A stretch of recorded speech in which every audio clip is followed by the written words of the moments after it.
Happy Friday and welcome in to Cincinnati Bengals Talk. I'm James Rapien of allbengals.com. And well, we have a ton to get to, including the latest on Lael, some injury updates, including bad news for Jackson Carman and more. But just a reminder that this training camp report brought to you by Rivertown Inquiry and rivertowninquiry.com. Doug and his team do a great job. You gotta get there now. And just go to the website and start ordering some awesome Cincinnati gear, maybe some orange and black gear with Rivertown Inquiry. Let's start with Lael. Lael, where he participated, was a full participant rather, right here behind me. And that's what I was trying to get to. Right here behind me as the Bengals practiced inside today. It was a light practice, not a full padded practice. Kind of simulated what Fridays are going to be like in the regular season. But they did, as an offense, get in a lot of 2-minute drill. They were able to get in a lot of red zone work as well in this end zone right behind me. And 71 was out there at right tackle. And as someone, I'll say a team employee told me, he looks the part. And that's the part of it is I know there was a lot of angst and anxiety among fans and worry and all of those things. But here's the thing. If Lael is out there week one and ready to go, then the Bengals are going to be in a much better spot than not having him, especially now with Isaiah Prince. He's dealing with a biceps injury that he suffered on Thursday, and he will be week to week, according to head coach Zach Taylor. We posted Zach Taylor's entire pre-New York Giants preseason game news conference on Friday, so make sure you check that out as well. But we did talk to Lael, and it does sound like the plan is for him to suit up and practice next week in the joint practices against the Rams, which is great. Because now's the time to ramp it up. If he's not out there, will be concerning. If he is out there, then all of this concern, worry, is all about getting him to week one, which is what you want. And hopefully we get to see 71 out there because it sounds like that is the plan for him. Unfortunately, 79 will not be out there this Sunday. I keep thinking it's a Friday game because of last week's Friday game. This Sunday against the Giants. Jackson Carman tested positive for COVID-19 on Thursday. Will miss this game. He's going to be away from the team for Thursday, Friday, Saturday, Sunday, Monday, so maybe back Tuesday. Wednesday, certainly those joint practices against the Rams, you would imagine that he could be back out there.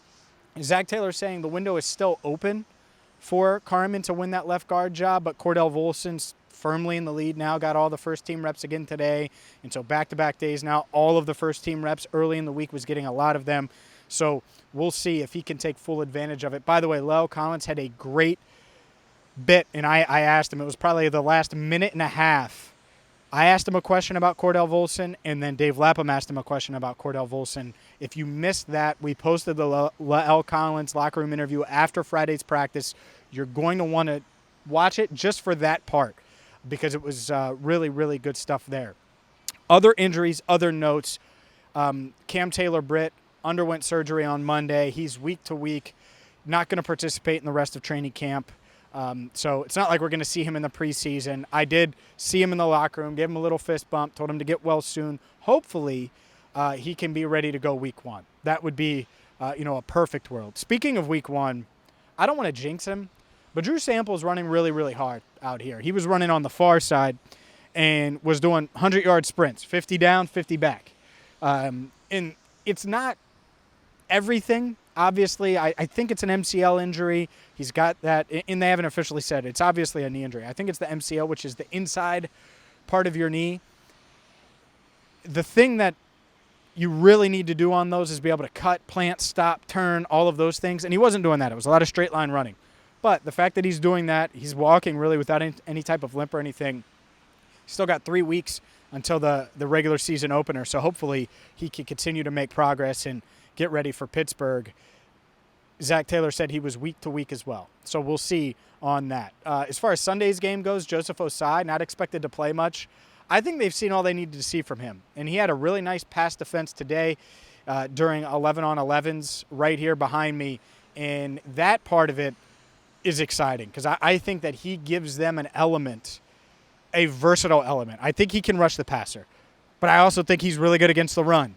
I think he's a smart player. I think he's an intense player. I think he can get under guys' skin and his opponent's skin. That's great. That's exactly what you want because you already have a guy in Trey Hendricks and you already have a guy in Sam Hubbard. We know about the middle and the interior with B.J. Hill and DJ Reader and Josh Chupa. You had a guy like Joseph Ossai. It's exactly what you want to see. Also, Tyler Shelvin expected to play more this week. I think he's fighting for a roster spot. So just another note from Zach Taylor's press conference there. As far as this channel is concerned, buckle up, because I thought that both shows went great, whether it was Bengals on the Brain with Joe Goodberry on Tuesday. Thank you for watching that. Thank you for tuning in to the OT with Elise Jesse on Thursday night. We're just getting started. So we hope you enjoyed the debut episodes, but we're just getting started. Joe, Elise, Nick Suberling, their editor, they're really excited, and I think that they're going to be bringing you top-notch content right here on Cincinnati Bengals Talk on a weekly basis. And if you miss the episodes, guess what? YouTube is instant DVR. They're all saved. You can watch them, whether it's Bengals on the Brain Tuesday or Elise Jesse's show, The OT, on Thursday. As far as we're going here, we do have an interview, a one-on-one with Chris Evans that you'll see if you missed that. If you haven't seen that yet, it's going to be dropping right here on this channel. And then we will have a game preview on Saturday to preview Sunday night's matchup, Giants-Bengals.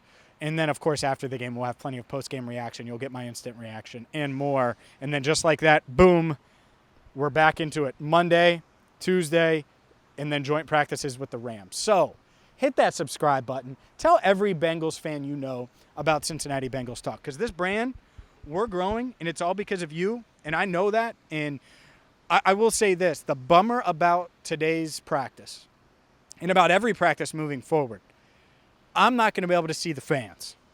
And I loved meeting everybody that I met, and so many of you said Cincinnati Bengals Talk or Locked On Bengals or all Bengals are, and I love it. I love that. I hope I got to stop and say hi to all of you that wanted to say hi, and if not, stop me next time you see me, because I love interacting with all of our viewers here, all of our listeners on Locked On Bengals.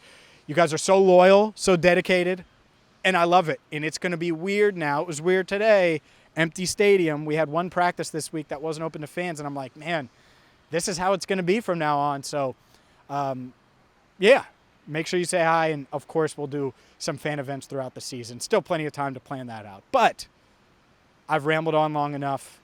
We're going to be back with plenty more, including a one-on-one with Chris Evans, our stand-up tomorrow. So for Andrew Fox Miller, our channel coordinator, I'm James Rapien, signing off for now right here on CBT, Cincinnati Bengals Talk.